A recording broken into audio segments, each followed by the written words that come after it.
Hi guys, बड़े दिनों के बाद आज आप लोगों से मिलना हुआ एंड इसी बीच आप लोग मेरे वीडियो को देख रहे थे, इतना प्यार दे रहे थे, तो इसलिए आप सब लोगों का मैं शुक्रगुजार हूँ।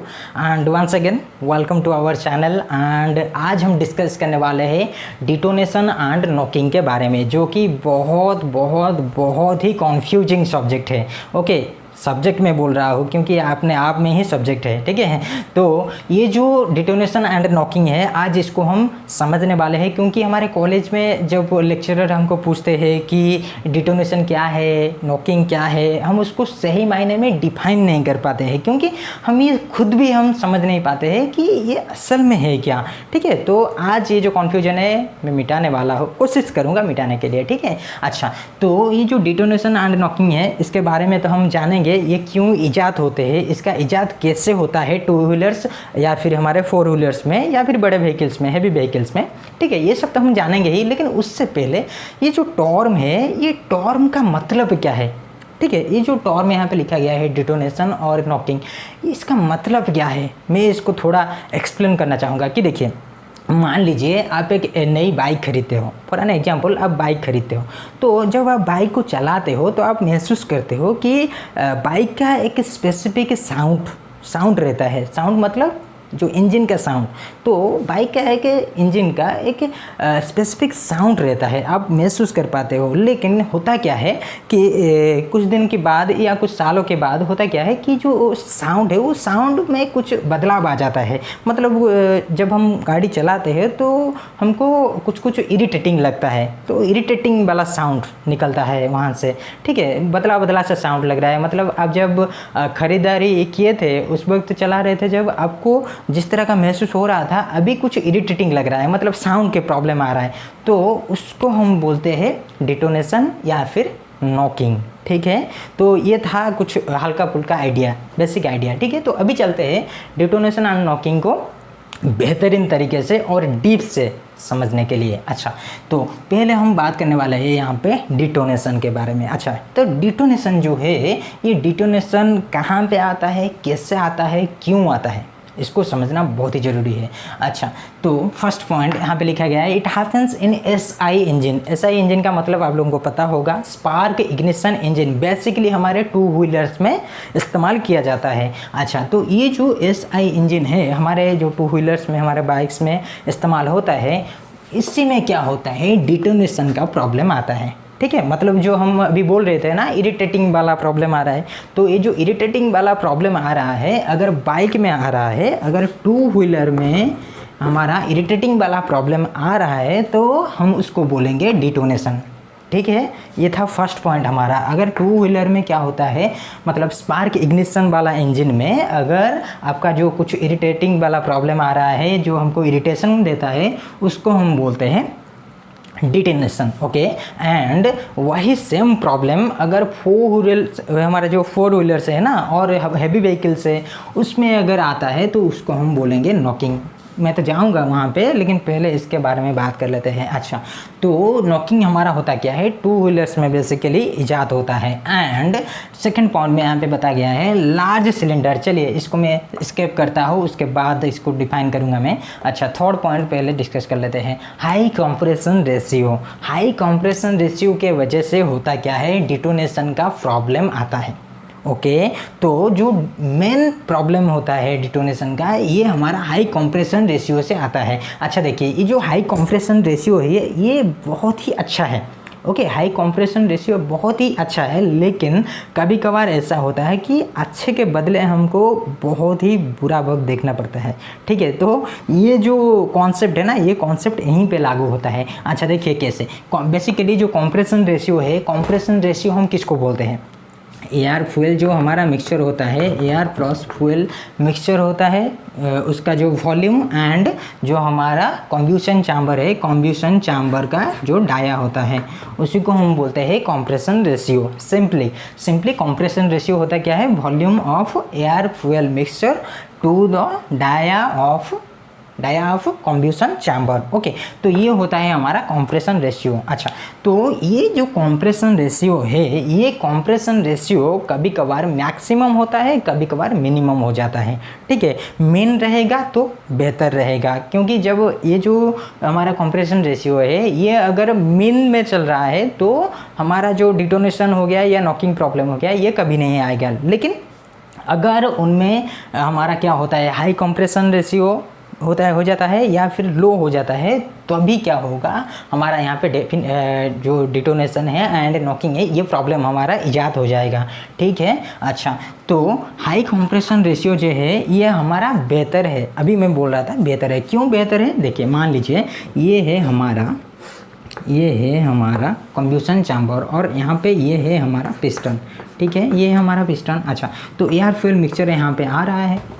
ओके, आ रहा है। अच्छा, तो इसके अंदर मान लीजिए ये जो चैम्बर है, ये चैम्बर के अंदर हमारा 60% का एयर फ्यूल मिक्सचर एंटर होना है, 60% का। लेकिन हम क्या कर रहे हैं कि यहाँ पे ये जो एयर फ्यूल मिक्सचर हो रहा है 70% हो रहा है, मतलब हाई कंप्रेशन रेशियो हो रहा है। 70% यहाँ पे अगर हो रहा है तो क्या होगा कि मान लीजिए फॉर एन एग्जाम्पल आपको 2-3 पराठे में हो जाता है, अगर आप ठूस ठूस के 5-6 पराठे खा जाओगे तो क्या होगा भाई, पेट में गुड़गुड़ी होगा। ओके, तो उसी को हम बोलेंगे डिटोनेशन। अच्छा, क्योंकि वो पचेगा नहीं। अच्छा, तो यहाँ पे क्या होगा कि मान लीजिए 60% का हमारा एयर फ्यूल मिक्सचर जाना है और इसके अंदर हमारा कम्बेशन होना है। अगर हम क्या करेंगे 70% का इसके अंदर हम सप्लाई कर देते हैं तो क्या होगा भाई, इसके अंदर हमारा जो ये जो देखिए ये यहाँ पे जो क्लियरेंस चाहिए था, क्योंकि हमको यहाँ पे कम्बेशन करने के लिए क्लियरेंस चाहिए। अगर यहाँ पे क्लियरेंस हमारा कम हो जाता है तो क्या होगा भाई, क्लियरेंस जब कम हो जाएगा तो ये जो एयर फ्यूल मिक्सचर है ये सही तरीके से कम्बेशन हो नहीं पाएंगे, मतलब कम्बेशन हो नहीं पाएगा, जल नहीं पाएंगे सही तरीके से। तो जब सही मायने में ये जल नहीं पाएंगे तो प्रॉब्लम क्या होगा कि यहाँ पे थर्मल एफिशिएंसी तो ज़्यादा मिलेगा, थर्मल एफिशिएंसी ज़्यादा मिलेगा जो कि बेहतर है, बढ़िया है। लेकिन प्रॉब्लम क्या है कि ये जो हिस्सा है पिस्टन का, ये हिस्से में कुछ हमारे एयर फ्यूल मिक्सचर कॉन्टिन्यूसली रहना शुरू कर जाए, यहाँ पे रहना शुरू करेंगे। ठीक है, मतलब यहाँ पे हमारा क्या होगा कि कम्बेशन होगा, लेकिन ये पॉइंट में हमारा कम्बेशन नहीं होगा। आशा करता हूँ कि समझ में आ रहा होगा आप लोगों को। ठीक है। अच्छा, उतना भी कॉम्प्लिकेटेड नहीं है, बहुत ही सिंपल है। मतलब यहाँ पे हमारा क्या हो रहा है, कम्बेशन हो रहा है, लेकिन कुछ एयर फ्यूल मिक्सचर ये स्टेज पे, ये पोर्शन पे रह जाएंगे, मतलब ये नहीं जलेंगे। ठीक है, तो होगा क्या, जब ये कॉन्टिन्यूसली यहाँ पे रहना शुरू करेंगे तो क्या होगा कि ये जो पोर्शन है कम्बेशन चैम्बर का और पिस्टन का, ये जो पोर्शन है, ये जो हिस्सा है, ये हिस्सा हमारा वियर टियर के वजह से धीरे धीरे ख़राब होने लगेगा। मतलब यहाँ पे कुछ क्लियरेंस हो जाएगा, मतलब ज़्यादा क्लियरेंस क्रिएट हो जाएगा। जब ज़्यादा क्लियरेंस क्रिएट हो जाएगा तो पिस्टन रिंग भी ख़राब होने लगेंगे। जब पिस्टन रिंग ख़राब होने लगेंगे तो इसके अंदर से एक अजीब सा साउंड निकलेगा, मतलब जिसको हम बोलते हैं डिटोनेशन। ठीक है, तो अजीब सा साउंड निकलेगा जो कि बहुत ही इरिटेटिंग होता है, तो उसको हम बोलेंगे डिटोनेशन। तो आशा करता हूँ कि आप लोगों को समझ में आ गया होगा हाई कंप्रेशन रेशियो। ओके, तो इसके वजह से हमारा डिटोनेशन का प्रॉब्लम आता है। नेक्स्ट जो पॉइंट हम छोड़े थे पीछे, लार्ज सिलेंडर, उसका मतलब भी वही होता है कि मान लीजिए हमारा जो वॉल्यूम है एयर फ्यूल मिक्सचर का, इसी के अंदर 60% का यहाँ पे समा सकता है। अगर हम यहाँ पे क्या करते हैं, सिलेंडर को बड़ा कर देते हैं। सिलेंडर का मतलब होता है कम्बेशन चैम्बर। अगर हम कम्बेशन चैम्बर को यहाँ पे बड़ा कर देते हैं, मान लीजिए 2 सेंटीमीटर या फिर 2 mm भी आप क्या करते हो, उसको बड़ा कर देते हो, तो भी क्या होगा, डिटोनेशन का प्रॉब्लम आ जाएगा। ठीक है, तो इसलिए यही हम बोल रहे थे कि ये जो हाई कंप्रेशन रेशियो है, ये अगर हाई हो जाता है तभी प्रॉब्लम है, अगर लो हो जाता है तभी भी प्रॉब्लम है।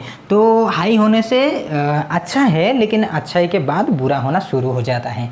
ठीक है, यहाँ पे थर्मल एफिशिएंसी हमको ज़्यादा मिलेगा, ये सही है, लेकिन उसके बदले हमको यहाँ पे डिटोनेशन का प्रॉब्लम भी मिल जाएगा। ठीक है। अच्छा, तो ऐसा करता हूँ आप लोगों को समझ में आ रहा होगा। अच्छा, तो next fourth point, less octane number. अच्छा, लेस ऑक्टेन नंबर का मतलब क्या होता है कि देखिए, इसको मैं मिटा रहा हूँ फिलहाल।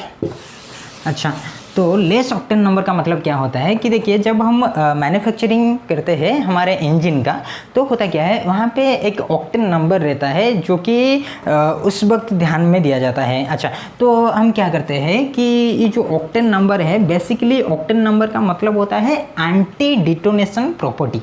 एंटी डिटोनेशन प्रॉपर्टी, इसको हम बोलते हैं octane number. And octane number के अंदर हमारा दिया जाता है क्या, आइसो ऑक्टेन। अच्छा, आइसो ऑक्टेन हमारा क्या है, डिटोनेशन, एंटी डिटोनेशन प्रॉपर्टी है आइसो ऑक्टेन, ठीक है। तो आइसो ऑक्टेन अगर हमारा 70% दिया जाता है किस में, हमारे स्पार्क इग्निशन इंजन में, तो होता क्या है कि ये जो डिटोनेशन है, ये डिटोनेशन का प्रॉब्लम हमारा मतलब कम हो जाता है। डिटोनेशन प्रॉब्लम कभी आता ही नहीं है। लेकिन उसके ऑपोजिट में अगर हम यहाँ पे क्या हो जाता है, लेस ऑक्टेन नंबर हो जाता है, मतलब 70% से मान लीजिए 60% भी हो जाता है आइसो ऑक्टेन का कंपोजिशन, तो होता क्या है कि डिटोनेशन वाला प्रॉब्लम हमारे सामने खड़ा हो जाता है, ठीक है। तो आशा करता हूँ आप लोग को समझ रहे होंगे। अच्छा, तो ये हो गया हमारा डिटोनेशन। नेक्स्ट चलते हैं नॉकिंग के ओर। अच्छा, ये है हमारा नॉकिंग। तो नॉकिंग हम किसको बोलेंगे कि देखिए, ये जो नॉकिंग है हमारा, नॉकिंग बेसिकली डिटोनेशन जो है, नॉकिंग वही है, दोनों सेम ही है, ऑलमोस्ट सेम है, लेकिन डिफरेंस थोड़ा सा ही है कि ये जो डिटोनेशन है ये हमारा एसआई इंजन में इजाद होता है, एंड ये जो नॉकिंग है, नॉकिंग का इजाद कंप्रेशन इग्निशन में होता है। मतलब जो हैवी व्हीकल्स हमारे होते हैं, हैवी व्हीकल्स में नॉकिंग प्रॉब्लम आता है। एंड यहाँ पे भी वही प्रॉब्लम है, लार्ज सिलेंडर अगर हम इस्तेमाल करेंगे तो नॉकिंग का प्रॉब्लम आएगा as compare to the standard size. जो हमारा स्टैंडर्ड साइज है इंजन का, मतलब जो अभी हम बोल रहे थे, volume of air fuel mixture to the length of cylinder या डाया ऑफ सिलेंडर, अगर वो जो स्टैंडर्ड दिया जाता है, स्टैंडर्ड के हिसाब से अगर हम क्या करते हैं, कुछ ज़्यादा ले जाते हैं, मतलब सिलेंडर का जो लेंथ है उसको अगर ज़्यादा लेते हैं या डायमीटर को ज़्यादा लेते हैं, तो यहाँ पे नॉकिंग प्रॉब्लम आ जाएगा 4 व्हीलर्स के लिए, मतलब हैवी व्हीकल्स के लिए। 4 व्हीलर क्या, 2 व्हीलर, हमारा 6 व्हीलर, 8 व्हीलर, जो भी हो। अच्छा, next third point, high compression ratio. तो चाहे वो एसआई इंजन हो या सीआई इंजन हो, अगर वहाँ पे हम क्या करते हैं, हाई कंप्रेशन रेशियो लेते हैं, मतलब कंप्रेशन रेशियो हाई हो जाता है, वो थोड़े देर के लिए तो अच्छा होता है, मतलब थर्मल एफिशिएंसी ज़्यादा देता है, लेकिन उसके बाद मेन प्रॉब्लम हमारे सामने खड़ा कर देता है, ठीक है। तो उसके वजह से वहाँ पे नॉकिंग प्रॉब्लम आ जाएगा हमारे हैवी व्हीकल्स में।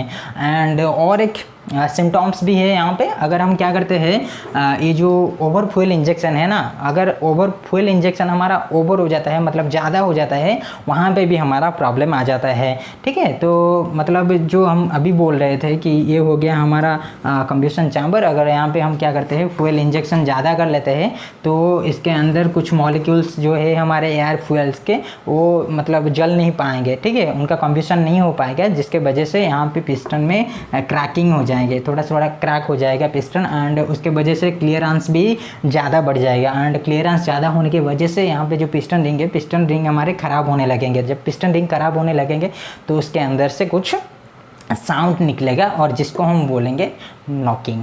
ओके, तो ये था हमारा छोटा सा टॉपिक जिसको हम बोलते हैं नॉकिंग एंड डिटोनेशन। तो आशा करता हूँ कि आप लोग अभी मतलब जो कन्फ्यूजन था वो दूर हो गया होगा। नॉकिंग किससे बोलते हैं, डिटोनेशन किसको बोलते हैं, आप लोग अभी अच्छे तरह से, मतलब सही तरीके से डिस्क्रिमिनेट कर पाएंगे, मेरे को लग रहा है, ठीक है। अच्छा, तो ये था हमारा छोटा सा टॉपिक। अगर आप लोगों को इसके अंदर कोई भी थोड़ा बहुत प्रॉब्लम हो तो प्लीज़ कमेंट बॉक्स में पूछिएगा। एंड और क्या, मिलते हैं नेक्स्ट सेशन में। Okay, thank you, take care, bye bye.